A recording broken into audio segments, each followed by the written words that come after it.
Billionaire CEO was ice cold, until the most awkward intern melted his heart.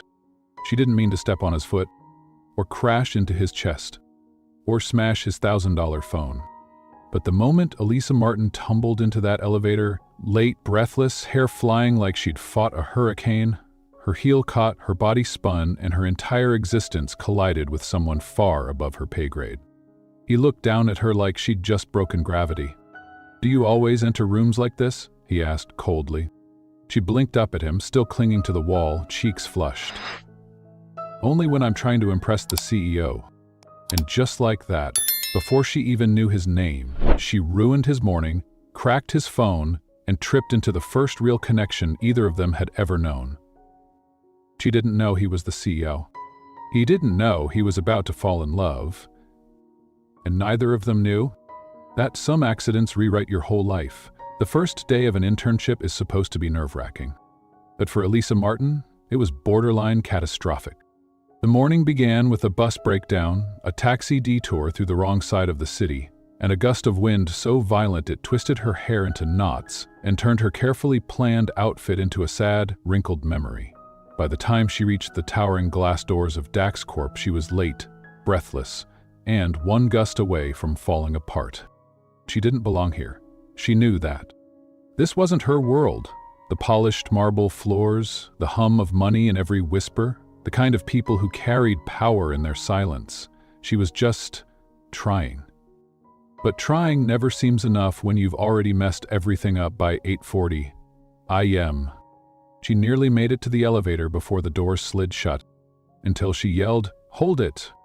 and ran like her entire life depended on it. It did. What happened next felt like slow motion. A tangle of limbs, a thud, a cracked phone, and a stranger's stunned glare that could freeze time. "You stepped on me," he said, voice flat, eyes cutting. "I didn't mean to," she breathed. "But if it helps, my foot hurts too." The elevator jolted. Lights flickered. And then it stopped. Stuck. Just her and the most intimidating man she'd ever met. Trapped in a silver box with someone who looked like he didn't know how to laugh, and probably hadn't in years. He didn't tell her who he was. Not then.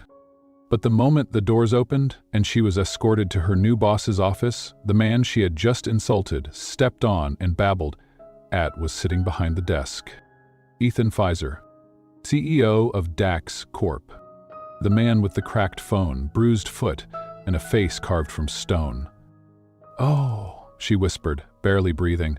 "It's you again." He didn't smile, didn't soften.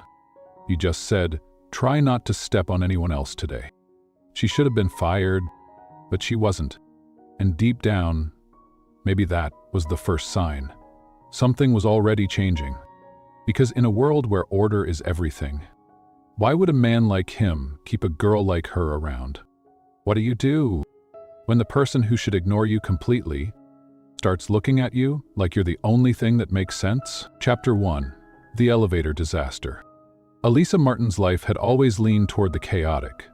Not in the destructive way, more like life seemed to toss marbles in her path every time she tried to walk straight. Still, nothing had prepared her for the moment she physically collided with a man who looked like he had never been late to anything in his entire life.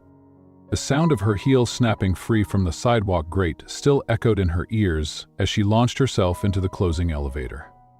It would have been heroic, cinematic even, if she hadn't ricocheted off the metal wall and landed squarely on someone's foot. A sharp grunt followed, a phone clattered to the ground, her balance vanished.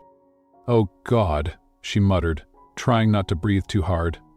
"Please let that not be a lawsuit waiting to happen." "You stepped on me," the man said, his voice low, measured, dangerous. "I didn't mean to," she replied, straightening quickly. "It was an act of physics. And bad luck, and probably the wrong shoes." The elevator doors slid shut with a cold hiss. For a moment, neither of them moved. Elisa stared at the panel of floors. He stared at his phone screen, now cracked clean across the middle. His jaw tightened. "And so fantastic," he muttered. "Now, my phone has also taken a solo flight." Elisa bit her lip. I read somewhere that cracked screens are in fashion now, like a digital mosaic, very abstract." He looked at her like she'd just spoken Martian. Seconds later, the elevator jolted violently. Lights flickered. Then, silence. Trapped. Elisa froze. Is this part of the onboarding experience?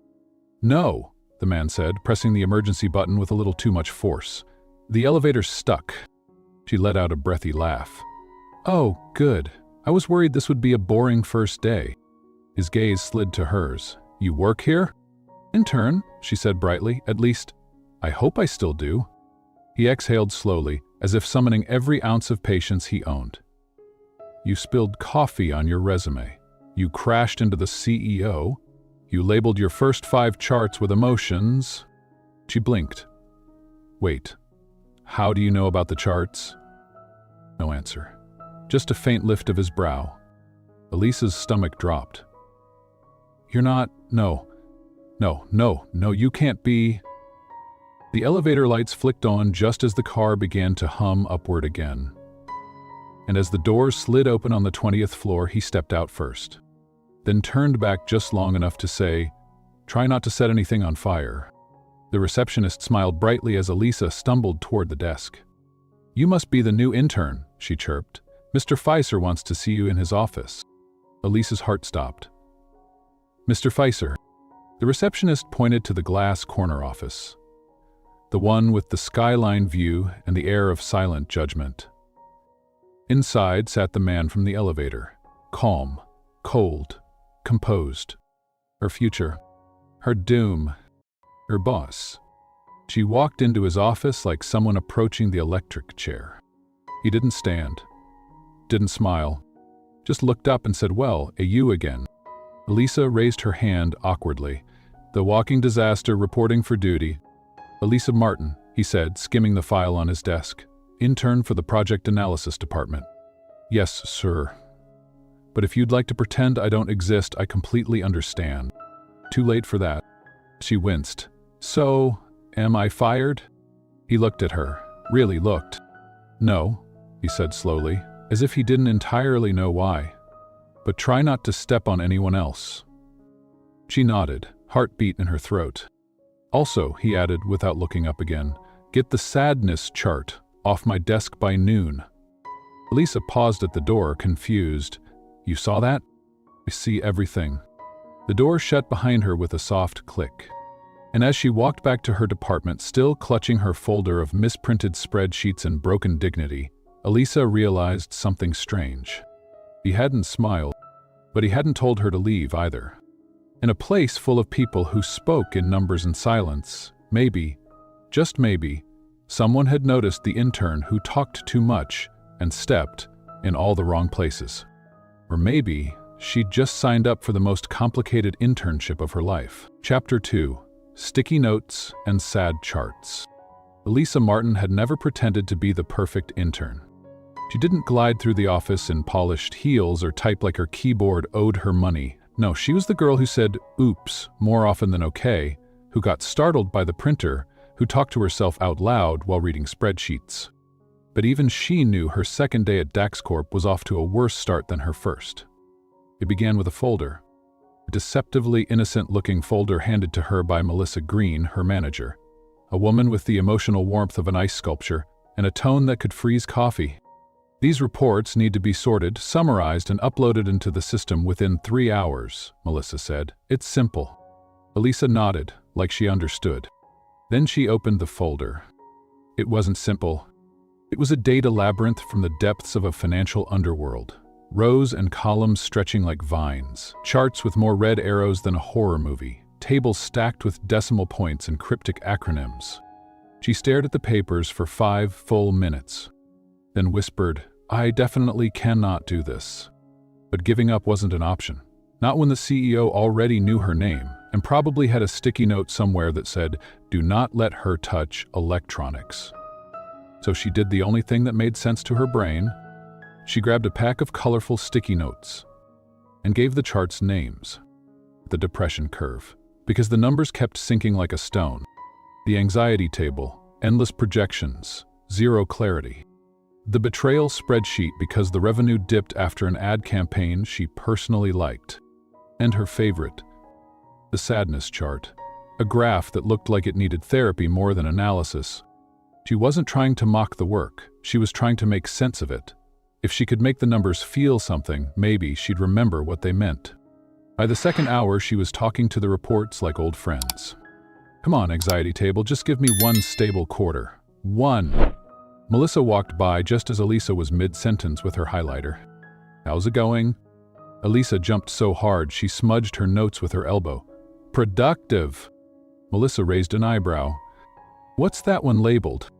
Elisa covered it with her hand. Profit performance. Definitely not a soap opera title." But it was too late. Melissa spotted the sadness chart. Her lips twitched. "Change the names." "Yes, ma'am." As soon as Melissa walked away, Elisa groaned and reached for a napkin.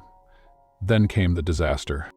Her coffee cup tipped, of course it did, sending a slow-motion tidal wave of caffeine over the documents. She gasped. The papers soaked it up like betrayal. A silence fell across the room like someone had unplugged the universe. Melissa reappeared. Her eyes landed on the desk. "How much coffee do you drink?" Elisa didn't answer. She was too busy blotting the ink-stained numbers like she was performing CPR. "Reprint, redo. Relabel," Melissa said flatly. Elisa nodded. "So, I still have a job?" Melissa paused. "For now." That evening, the office grew quiet. Most desks had dimmed, lights clicked off. But Elisa was still there, hunched over her reprints, reworking every chart name into something that wouldn't trigger an existential crisis. She had her headphones in. Music pulsed softly. Her fingers moved with a rhythm that was finally, calm. Then she did it. Just a little head bob at first, then a shoulder roll, then full-on desk chair spinning, stapler in hand, mouthing lyrics like she was the lead singer of her own imaginary concert. She spun once, twice, and landed facing the doorway, where Ethan Pfizer stood, watching, unblinking. Her soul left her body. For a second she considered playing dead, or fainting, or inventing time travel. Instead, she froze with the stapler still pointed like a microphone. He raised an eyebrow. "Well, that was unexpected." She dropped the stapler like it had bitten her. I can explain." "Oh, please do." "It's proven dancing increases productivity, and stapler karaoke is in the new HR manual." Ethan stared at her for a long beat. Then he did something she'd never seen. He smiled. Just a little. That spin was impressive. She blinked. "You're not going to fire me?" "I haven't decided yet. But next time, use something cordless." And just like that, he turned and left. Elisa collapsed back in her chair, breath caught in her throat. Not from panic, from something else. He laughed. Not just smirked, not just humored her. He laughed. The man who ruled from glass towers. The one whose shoes probably cost more than her rent. The one she stepped on in an elevator and spilled coffee in front of, he laughed. Because of her. Maybe she was chaos. But maybe he didn't mind it as much as he pretended to. Chapter 3. The dance nobody was meant to see. Elisa had always believed she was the kind of girl people forgot after the first impression. Not because she wasn't memorable, but because her first impressions were always disasters. She wasn't graceful or composed. She didn't move through the world in quiet elegance like the other women at Dax Corp. No, she stumbled. She knocked things over. She talked too much and thought too fast. People remembered the chaos, not the girl inside it. But that night, something shifted. She should have been humiliated after being caught mid-dance, mid-spun, stapler raised like a Grammy trophy. Instead, she couldn't stop thinking about his face. That smile. It wasn't polite, it wasn't forced. It was real. The next morning, Elisa walked into the office bracing herself for teasing, or worse, silence. But no one said a word. If Ethan had mentioned what he saw, he hadn't done it here. Maybe it was their secret now. She sat at her desk, focused on organizing the last of the reports. Today, she told herself, would be quiet, focused, professional. Then Melissa appeared with a clipboard and a sentence that turned Elisa's blood cold. "Do you have plans tonight?" Is surviving a plan?" Melissa didn't smile. "The CEO has a dinner with a potential investor. He wants someone from the project analysis team to attend." Elisa blinked. "Why me?" "Because everyone else is either busy or boring." That answer didn't help. "Are you sure he said me?"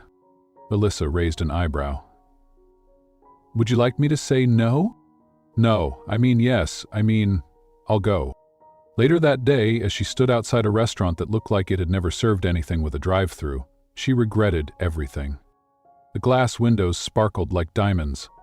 The doorman looked like he judged people based on their shoes. And she, wearing a borrowed dress and nerves made of glass, stepped inside. Ethan was already seated, immaculate suit, unreadable face, and when he looked up at her, she couldn't tell if he was amused or resigned. "You made it," he said simply. "You said it was a dinner," she muttered, taking the seat across from him. "You didn't say it was a Michelin-starred anxiety attack." He didn't laugh, but the corner of his mouth twitched. That was something. They talked. About work, mostly. Budgets, strategy. The investor still hadn't arrived. Until halfway through the appetizer, Ethan's expression changed. His throat moved. His eyes began to water. "Are you okay?" she asked. He nodded, then shook his head. "Shrimp." Her stomach dropped. "You're allergic?" He nodded again, hand already gripping the edge of the table. Panic swept over her, but she didn't freeze. She reached into her purse, pulled out a small pill container, and held it out to him. He hesitated. "You carry antihistamines?" he choked. "I also carry Band-Aids, pepper spray, and emergency chocolate. Take the pill." He did. And after a few tense moments, the color began to return to his face. The investor never showed. But by the end of the night, Ethan looked at her like she was the most unexpected solution to a problem he never admitted having. As they walked out into the cold air, she wrapped her arms around herself. Without a word, Ethan slipped off his jacket and draped it over her shoulders. She stopped walking. "You didn't have to do that. You were shivering. I'm also clumsy and probably going to drop it. I'll take my chances." They stood by his car for a moment too long. Then he opened the door. She turned before stepping in, her voice quiet. "Good night, Ethan." "Good night, Elisa." And for the first time, he didn't say it like it was an end. He said it like a beginning. The next morning, the whispers started. She went to dinner with the CEO. She gave her his jacket. Did you see the way he looked at her in the elevator? Elisa tried to ignore it all. She was here to work. But the problem was the world had noticed her now. And Ethan Pfizer, the man who never looked at anyone for too long, kept finding excuses to look at her. In meetings, in hallways, in the silence between conversations. She wasn't sure what it meant, but she knew one thing. No matter how many charts she labeled or reports she corrected, no one else had ever seen her the way he had. Dancing, free, and filtered. Beautiful. Even if he'd never say the word. Chapter 4. Dinner, Disaster, and Shrimp. The restaurant was the kind of place that didn't have prices on the menu, and if you had to ask, you didn't belong. Elisa Martin knew she didn't belong. Her heels felt too loud on the marble floor. Her dress, borrowed from her roommate, was beautiful but unfamiliar, like she was wearing someone else's life.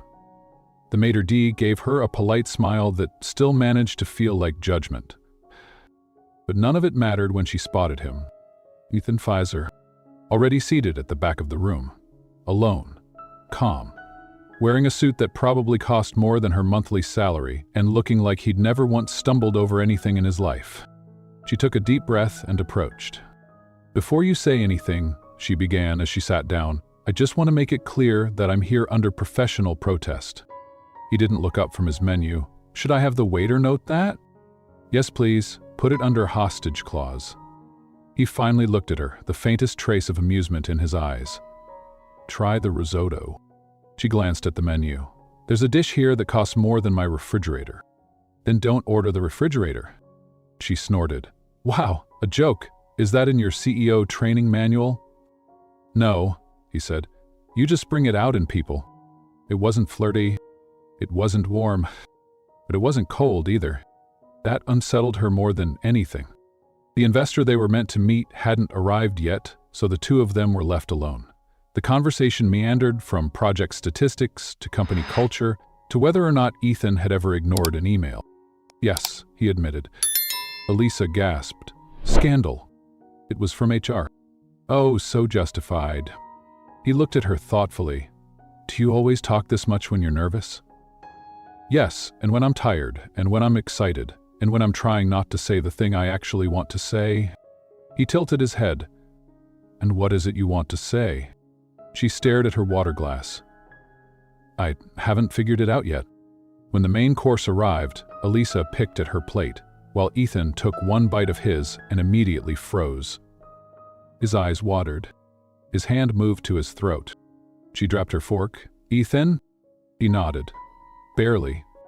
You're allergic, aren't you? Her voice rose in alarm. What did you order? He looked down at the plate. Shrimp risotto. Her heart stopped. Oh my God. The waiter ran over in panic, but Elisa waved him off and pulled open her purse like a woman on a mission. She dug out a small white pill bottle and pushed it into Ethan's hand. Take this. He blinked, already turning red. You carry antihistamines? I also carry 3 Band-Aids, a spare charger, and an emergency snack bar. Take the pill. And 5 minutes later, his breathing evened out. Crisis averted. The investor never showed. As they walked out into the night, the city buzzing faintly around them, Elisa pulled his jacket tighter around her shoulders. You didn't have to almost die for me to feel useful, she muttered. I wasn't planning to. She glanced sideways. You didn't even check the ingredients. I was distracted. By what? He didn't answer. Not directly. Instead, he said, I should have asked you to order for me. She laughed. I would have gotten you chicken nuggets. He smiled, really smiled. Not a smirk, not a twitch. A full, clear, unguarded smile. And something inside her twisted. They reached his car. She hesitated before getting in. Thanks for dinner. He opened the door for her. Thanks for not letting me die. She climbed in but leaned back out slightly. I'll invoice you for the pill. He gave a soft chuckle. Send it to finance. On the ride back, the silence wasn't awkward. It was warm, familiar, full of things they weren't ready to say out loud yet. When he parked in front of her building, she took off his jacket and held it out. He didn't take it. Instead, he said, Keep it. You're always cold. She stared at him. Thanks, she whispered. Then, without meaning to, she said softly, I didn't hate tonight. He looked at her for a long second. Neither did I. She stepped out of the car and into the chilled city night. As she climbed the stairs to her apartment, she caught the faintest scent of him still clinging to the jacket. She smiled. Maybe she didn't belong in a place like that restaurant, but for one night, she belonged beside him. Chapter 5. The Engagement Rumor. By Monday morning, Elisa Martin had convinced herself it was nothing. The dinner, the jacket, the way Ethan had smiled in the car like she was the first unexpected thing he didn't mind. It didn't mean anything. He couldn't. He was her boss. And she was an intern who labeled spreadsheets like they had emotions. She walked into the office with her head down, eyes fixed on her coffee cup, rehearsing her to-do list like it was armor. Don't overthink. Don't act weird. Don't replay the dinner in your mind like it was a scene from a movie. But the universe, as usual, had other plans. She hadn't even made it to her desk when she heard them. 2 coworkers by the copier. He's getting married, one whispered. Elisa stopped mid-step. What? The other replied. Ethan. I heard he's engaged. Family arrangement or something? Big-name socialite. Elisa's stomach dropped so hard she had to grab the edge of the filing cabinet. No way, the second voice said. I've never even seen him date. That's the point. It's business, legacy, that kind of rich people thing. Elisa turned and walked away before they could notice her eavesdropping. She sat at her desk and stared at her monitor, but nothing on the screen made sense. She didn't know why it hurt. She had no right for it to hurt. But it did. By lunchtime, the entire floor was buzzing with versions of the story. Some said the fiancée was a senator's daughter. Others claimed she was a French entrepreneur with ties to royal families. And all Elisa could think about was that moment in the car when he looked at her like she mattered. She stood abruptly, marched to the elevator, and hit the executive floor without permission. She didn't knock when she walked into his office. He looked up, surprised, but not annoyed. "I need to ask you something," she said, breath-catching. He set his pen down. "Go ahead. Are you engaged?" A long silence stretched between them like a drawn bowstring. He leaned back in his chair, studying her. "That's an odd question. The office is buzzing. About my personal life. About your status." He didn't answer right away. "Depends how you look at it," he finally said. Her throat tightened. "That's not a no." He tilted his head slightly. "Why does it matter?" She hated the way her chest ached when he said that. "It doesn't," she lied. "I was just curious." "Curious," he echoed. "Interesting." She turned to go, but his voice stopped her. "And if I were?" She paused. He continued, softer. "If it were true, would that change something for you?" She didn't turn around. Couldn't. "No," she said, "it wouldn't." But it already had. That night, she couldn't sleep. The image of him sitting across from some elegant, well-bred heiress at a candlelit table haunted her. Someone who never spilled coffee. Someone who didn't label graphs with emotions. Someone who belonged in his world. She pulled out her phone and reread the headline of a random tabloid post she'd stumbled on. Tech CEO Pfizer rumored to be engaged, sources say it's a power alliance. She didn't realize she'd started crying until a tear hit her screen. The next day, she was quiet. No charts with funny names, no nervous monologues. Melissa noticed. "You sick?" "Nope." "You find out something upsetting?" Elisa shook her head, just thinking. Melissa narrowed her eyes but said nothing. When she left the office that evening, her steps carried her toward the train. But her heart pulled her somewhere else. She ended up standing across the street from the restaurant they'd gone to 2 nights ago. The one where he'd nearly gone into anaphylaxis. The one where he'd smiled like she made things feel less empty. Inside, a table was already set for 2, candles lit, private, secluded. Her stomach twisted. She shouldn't have come. This was a terrible idea. But just as she turned to leave, "Elisa?" She froze. His voice. She turned. Ethan stood just feet away. No date, no fiancé. Just him. She blinked. I didn't mean to." "Follow me?" Her face turned red. I assumed." He stepped closer. "There is no fiancé," he said quietly. Her breath caught. He nodded toward the restaurant. "I made the reservation because someone suggested I plan something personal, something thoughtful, to show I cared." She looked down, embarrassed. "That was me." "I know." She hesitated. "So, you planned a fake engagement, rumor, just to see what I'd do?" "I didn't plan the rumor," he said, "but I didn't correct it either." Her voice cracked. "Why?" His eyes were gentle but steady. "Because I wanted to know if you cared." She didn't answer. She couldn't. Instead, she looked toward the glowing table through the window. "It's already set." He smiled softly. "Then let's not waste it." She followed him inside. The restaurant looked different this time. Not grand or cold, but warm. Intimate. Like the kind of place you come to be seen, not admired. They sat. They didn't talk about work. They didn't talk about graphs or meetings or allergy pills. They talked about her love for stand-up comedy, about the dog he had as a kid, named Wi-Fi, about the way she used to believe sadness had a shape. He laughed. "A lot?" And when dessert came, he said, "Still want to send me that invoice for saving my life?" She smiled. "Just say thank you in advance. I haven't decided if I'll do it again." Later that night, as he walked her to the curb, she stopped just short of the car. "Why did you really ask me to dinner?" He didn't lie. "I wanted to see if this," he gestured between them, felt real to you too. She held his gaze, and he didn't answer with words. He just reached forward, gently tucked a strand of hair behind her ear, and whispered, "It does." Chapter 6. The Rooftop Dinner That Wasn't. Elisa Martin hadn't planned to come.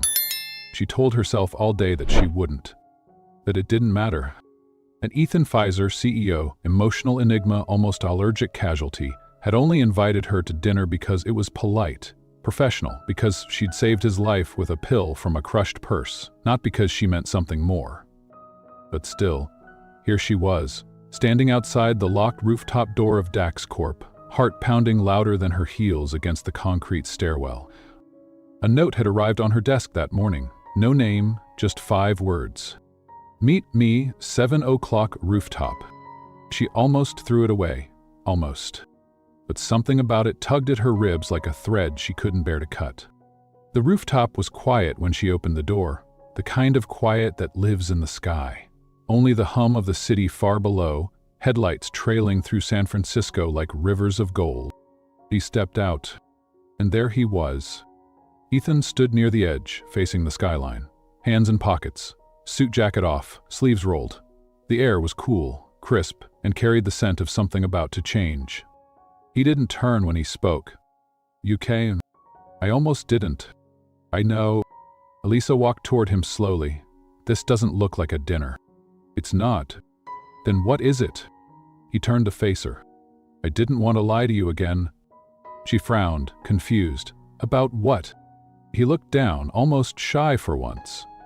"The engagement rumor. I didn't stop it because I wanted to see if you'd care." "You said that already." "I didn't say the rest." She waited. He continued, "I've spent years avoiding anything that looked like chaos, anything that felt uncertain. And then, you happened." Her throat tightened. "Ethan, you walked into my elevator like a hurricane and cracked open a part of my life I thought I'd buried." She smiled faintly. "Is that your poetic way of saying I'm a mess?" He stepped closer. "You're the first mess I've wanted to keep." The silence between them pressed close. Too thick to escape, too tender to break. "I don't know what I'm doing," he admitted. "With you, with any of this, but when I thought you might walk away." He paused. "I panicked." Elisa looked at him for a long moment. Her voice came out softer than she meant. "So, this isn't about proving something." He shook his head. "It's about telling the truth." "And what's the truth?" He reached into his coat pocket, pulled out a folded napkin. She blinked. "Is that—" He handed it to her. She unfolded it and laughed. One sharp, startled breath. It was the original sadness chart she'd created, smudged with old coffee, corner folded like it had been saved on purpose. "You kept this?" He nodded. "It reminded me what it's like when someone sees the world differently, when someone feels it differently." She looked up, eyes shining. And then, softly, "I don't want to be another label, Ethan. Not the intern, not the distraction, not the joke in the hallway. You're not." He stepped forward. "You're the only real thing I've let in."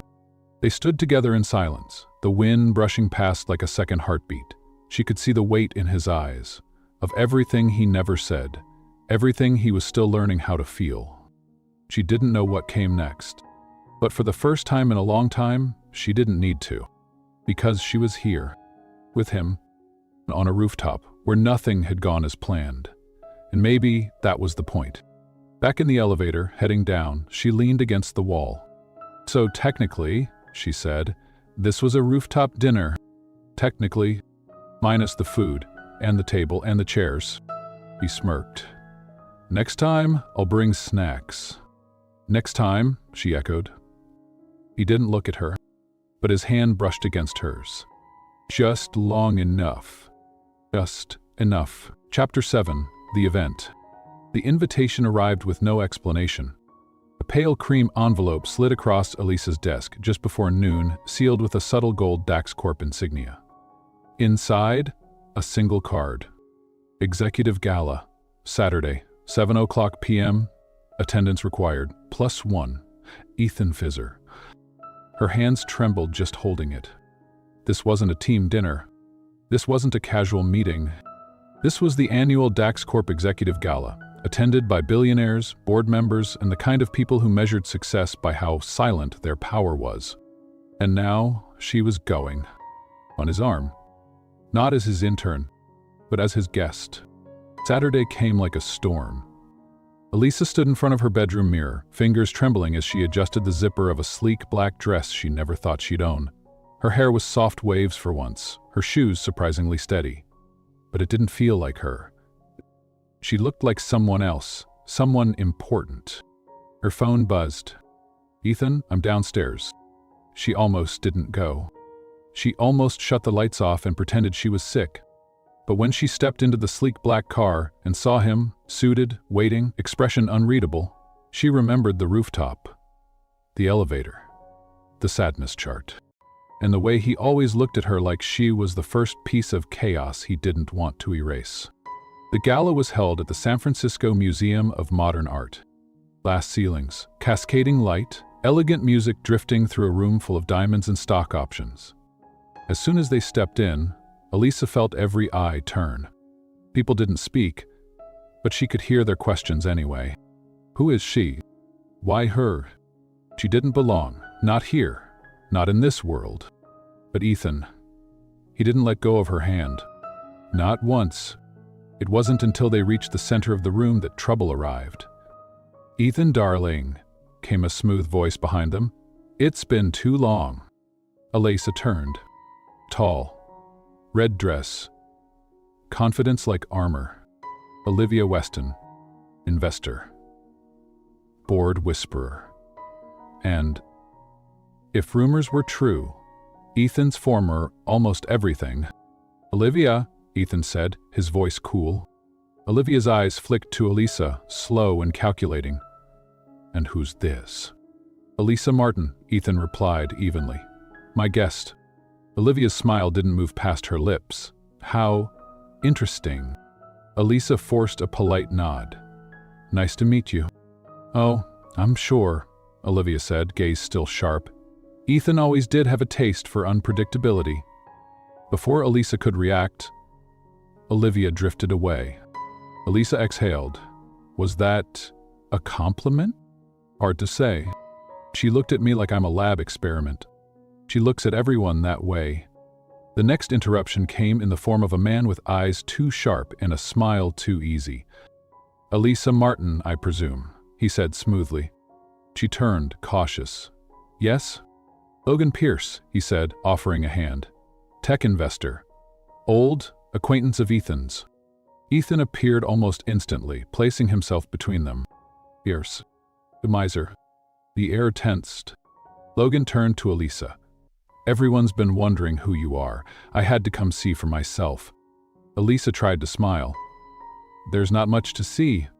"I disagree." Logan's tone was warm, but his eyes never left Ethan's. A beat passed. "Pleasure meeting you," Logan said, then walked off. Ethan didn't move for a second. "You okay?" Elisa asked quietly. He nodded. "I just don't like when people test boundaries." Was I the boundary? He didn't answer. But the way he looked at her said everything. The rest of the evening passed in a blur of introductions, compliments too sweet to be sincere, and champagne flutes that Elisa didn't dare drink from. But Ethan never left her side. He listened when she spoke.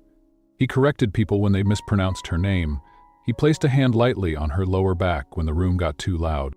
It was nothing, and yet it was everything. Outside, the air was cold. He opened the car door. She paused before getting in. "I think I survived." "You did more than that." She looked at him. "You didn't have to bring me tonight." "I know." "Then why did you?" He met her gaze. "Because if I had to walk into a room where everyone wanted something from me, I'd rather do it with someone who..." She sat in the car in silence, heart louder than her thoughts. Maybe she didn't understand what this was yet, but she knew how it felt. Safe. Real. Like standing in a storm and knowing, for once, someone was choosing to stand beside her. Not in front, not behind, Beside, Chapter 8. The Rival. It was Monday morning when everything shifted. The whispers in the hallway weren't just whispers anymore. They were questions, probes, tensions in silk gloves. He was at the gala. He never brings anyone. You see the way he looked at her? Elisa Martin kept her eyes on the floor, her hand tight around her coffee cup like it was an anchor. She knew how to survive attention. She'd been the loud one in quiet rooms her whole life. But this wasn't about her being loud. This was about her being seen by the one man who rarely saw anyone at all. Commercial, and now the walls were watching. Melissa stopped by her desk that morning with a folder, but her voice was low, measured. Ethan wants to see you. Elisa blinked. Now? Melissa nodded once. He said it's important. Her heart skipped. He hadn't spoken to her since the gala. Not really. Not about what it meant, not about Olivia, not about Logan Pierce.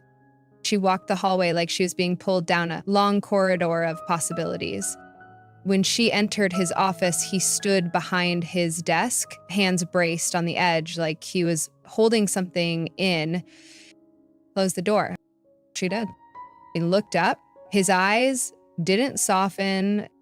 Logan Pierce called me this morning. Elisa tensed. What did he want? He wants to offer you a job. Her breath caught. Me? Ethan nodded. He says you're sharp, creative, that your instincts are rare. Elisa didn't know what to say. Logan had spoken to her for less than 2 minutes at the gala, and now he was trying to hire her? Why would he? Ethan's jaw tightened. Because he wants to get to me. Elisa blinked. I'm not a pawn. I know, he said quickly, but he doesn't. She sat down slowly, trying to catch her breath. Thinks he can get under my skin by pulling you out from under me. She looked up. Ethan was quiet for a moment. Then he already has. Later that afternoon, Logan himself arrived. He walked into the building like he owned it. Suit flawless, smile curated. He didn't go to the executive floor. He went to her. May I steal a moment? He asked at her desk, loud enough for people to hear. Into the hallway. I hope I didn't cause trouble, he said smoothly. I just thought you deserved to know. There's more out there, bigger platforms, teams who would see your talent and celebrate it. I'm just an intern. You're not just anything, Elisa. She folded her arms. You don't know me. I know Ethan, Logan replied, and I know what he fears. Her chest tightened. What's that? Losing control. He smiled one last time, then walked away, leaving nothing but confusion and a faint scent of expensive cologne. That night, Elisa stayed late at the office. The fluorescent lights buzzed above her, but she didn't feel their warmth. Her thoughts ran circles around one word, choice. Why her? Why now? Was she really just a means to get under Ethan's skin? She didn't hear him approach until he spoke. Still here. She turned. Ethan stood in the doorway, tired, rumpled, human. Couldn't sleep, she said. Neither could I. He walked over, sat beside her desk, and leaned back like someone too weary to keep pretending. Do you believe him? He asked quietly. Oh, she said. Announced. But I believe he saw something. Yeah, what? She looked at him. Yeah. Ethan exhaled like it hurt, like she was too close to a wound he didn't know was still bleeding. I never wanted to put you in the middle of this. You didn't. I did, he said. The moment I let myself care, silence wrapped around them. Then he looked at her, something cracking open behind his eyes. You matter to me, Elisa. 3 seconds passed. She didn't breathe. I mean it, he said. Not as my intern, not as part of a game, just you. Her voice trembled. I don't know what to do with that. Don't do anything, he whispered. Just let me mean it. The lights above flickered once, then steadied. Elisa reached across the desk and gently placed her hand over his. He didn't flinch. He closed his eyes, and for the first time since she'd met him, he looked unguarded. Like maybe, finally, he was letting her in. Chapter 9. The Confession. For the next few days, everything felt quieter. Not in the world outside, but inside her. Elisa Martin walked the halls of Daxcor with the same quick steps and folders clutched to her chest. She answered emails, updated reports, nodded during meetings. But something had changed. Ethan hadn't spoken much since that night. Since the words, "You matter to me," not as her boss, not as a man trying to fix a PR problem. Just a man telling the truth. And yet, silence followed. Not avoidance, not distance, just stillness. As if they were both afraid to say the next thing. Afraid that naming it might ruin it. Then, one Thursday morning, her inbox pinged. No subject line, just one sentence. Rooftop, 10 minutes. Her pulse quickened. She glanced around the office to make sure no one was watching before grabbing her jacket and heading to the stairs. Same place, same sky, same man waiting with both hands in his pockets like he had no idea how to hold what he was about to say. "You came," he said. She offered a small smile. "You asked." For a moment, they just stood there, the wind brushing strands of her hair across her face, the city breathing quietly beneath them. "I've been trying to find the right time," he said finally, "but I think I'm out of excuses." "For what?" He looked at her, and there it was. That flicker, and storm. That impossible vulnerability he usually buried beneath suits and control. For this. And then he stepped forward and kissed her. Not like in the movies. Not rushed. Not frantic, but slow. Certain. Like every unspoken sentence over the past few weeks had built to this one touch. Her breath caught, she kissed him back. And the world tilted. When they pulled apart, she was the one who spoke first. Phew, that happened. He didn't smile, not quite. "Yes. You're not going to pretend it didn't. Never. But you're my boss. I'm also a man who hasn't let anyone close in a long time. And I'm chaos. I like chaos," he said softly. "At least, yours." She looked down at her hands. "Does this mean something?" she asked. "Yes." "To you?" "Everything." The moment broke when the rooftop door opened. "Melissa." She froze mid-step. "Oh." Ethan cleared his throat. But she lifted a hand. "Don't worry. I already knew." Elisa blinked. "You did?" Melissa sighed. "Everyone knows. It's the worst-kept secret since the sadness chart." Elisa groaned. "I really thought I deleted that." By afternoon, the rumors had become thunder. "Did you hear? It's real. They're together." Someone even made a chart mapping the frequency of Elisa's elevator trips. Elisa wanted to disappear. She pulled Ethan aside between meetings. "This is getting out of control. I'll handle it. I'll talk to HR, set clear boundaries, make it official." She hesitated. "What does official mean?" He held her gaze. "It means you don't walk around here wondering what we are." But things weren't as simple as declarations and kisses on rooftops. Because later that day, Logan Pierce returned.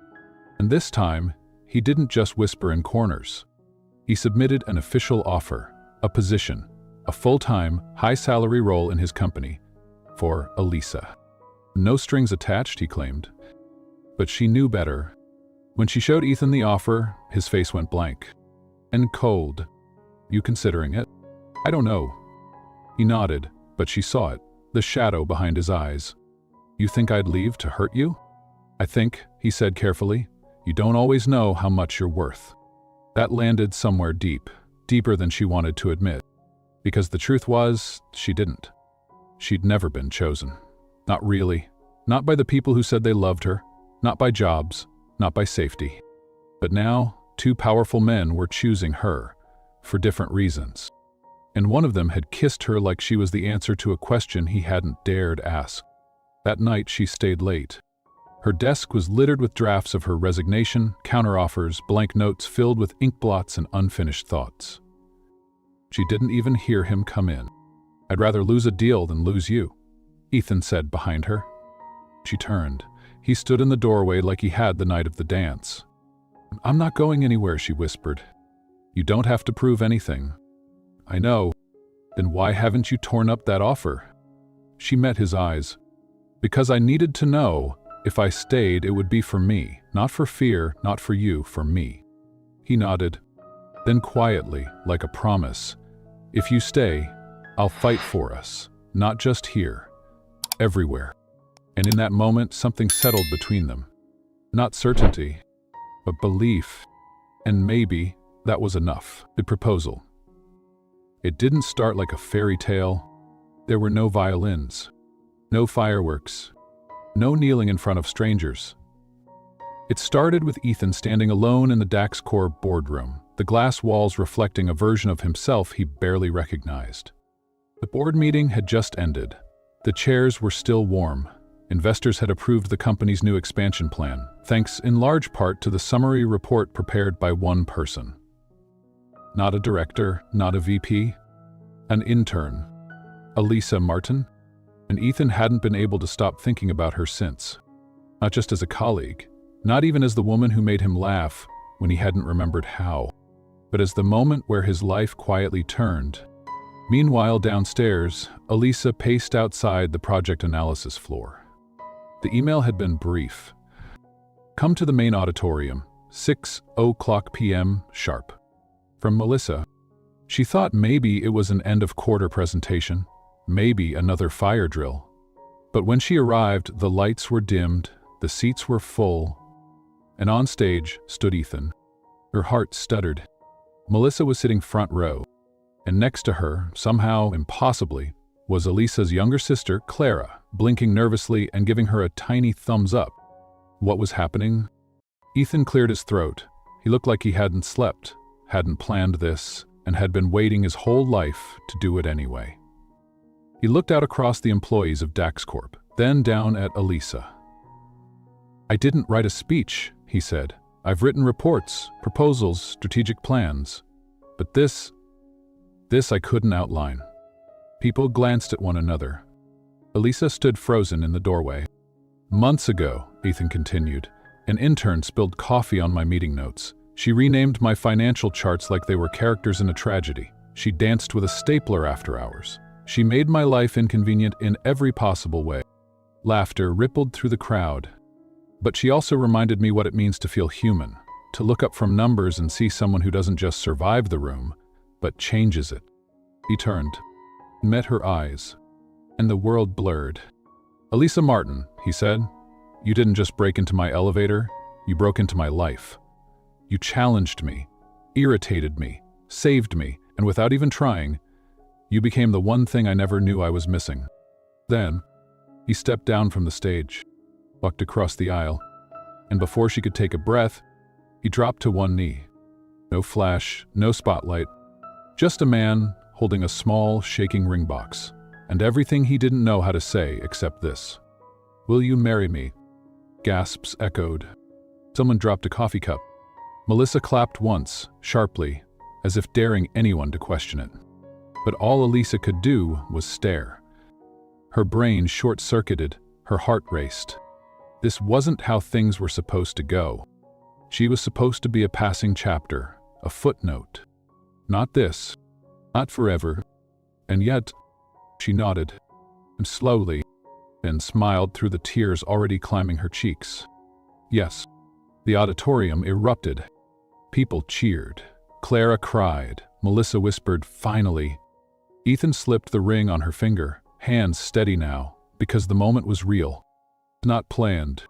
It's not perfect. Just real. That night, they didn't go to dinner, or pop champagne, or post pictures. They walked to the rooftop, together, and watched the city breathe. He held her hand. She leaned against his chest. And for the first time, they didn't have to say a word, because everything that mattered was already in motion. Epilogue. 6 months later. The wedding was small. Backyard lights strung across fences. Folding chairs borrowed from neighbors. Clara crying as she gave her toast. Ethan wore a plain suit. Elisa wore a dress she'd picked the week before from a boutique, with soft jazz playing in the background. Their vows were nothing rehearsed. Just this. I promise to let you rename my spreadsheets and to never order shrimp again. I promise to keep spinning even when it's scary. and to love you, even when your silence makes me want to throw a stapler. Laughter, tears, the kind of joy you can't photograph. And after the cake, the dancing, the speeches, Ethan pulled her aside, hands on her waist, forehead resting on hers. "Remember the rooftop," he whispered. "Always." "Good, because that's where I found you, and that's where I'll stay." She smiled, and in that quiet, familiar chaos, love stayed too. The rooftop wedding. It wasn't in a ballroom. It wasn't at a vineyard or a luxury resort or some oceanfront terrace with roses flown in from Italy. It was on the rooftop, the same rooftop where she once met him with doubt in her eyes and wind in her hair. Now, months later, it was draped in soft string lights and dollar store lanterns. Folding chairs lined the edge, surrounded by coworkers, friends, and the people who'd watched their story unfold in whispers and spreadsheets. There were no violinists, just a Bluetooth speaker and a playlist Clara made called Love, But Make It Real. Melissa was officiating, looking visibly uncomfortable in a floral dress. And Elisa? She stood there in a simple white gown, barefoot, smiling, trembling, real. Ethan stood across from her in rolled sleeves and a black tie that looked like he'd barely remembered to wear it. But none of that mattered, because this wasn't about perfect, it was about true. Their vows weren't recited. They were whispered. "I used to think love had to be controlled," Ethan said quietly. "Safe, contained. But you walked in with color and mess and sticky notes, and somehow your chaos made more sense than anything else ever did." Elisa laughed softly, tears in her eyes. "I never thought I'd be someone worth staying for," she replied. "But you stayed.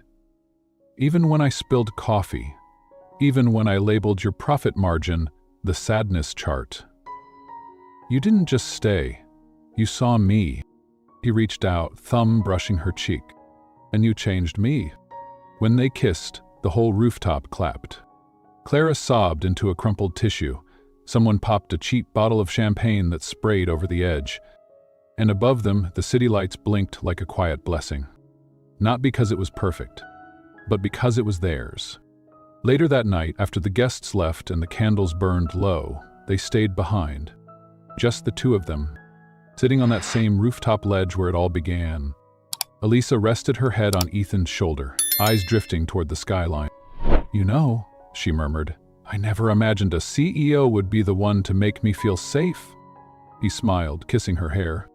"And I never imagined my life would begin the day an intern stepped on my foot and cracked my phone." She laughed. "Best disaster I ever caused." "No," he whispered. "Best beginning. If you've ever felt like you were too much or not enough, if you've ever been the girl in the elevator, talking too fast, hoping not to be noticed but desperately wanting to be seen, then maybe, just maybe, this story was meant for you. Because sometimes love doesn't arrive dressed in perfection. Sometimes it shows up in a stapler karaoke moment at midnight and stays. If this story touched your heart, the next one goes even deeper.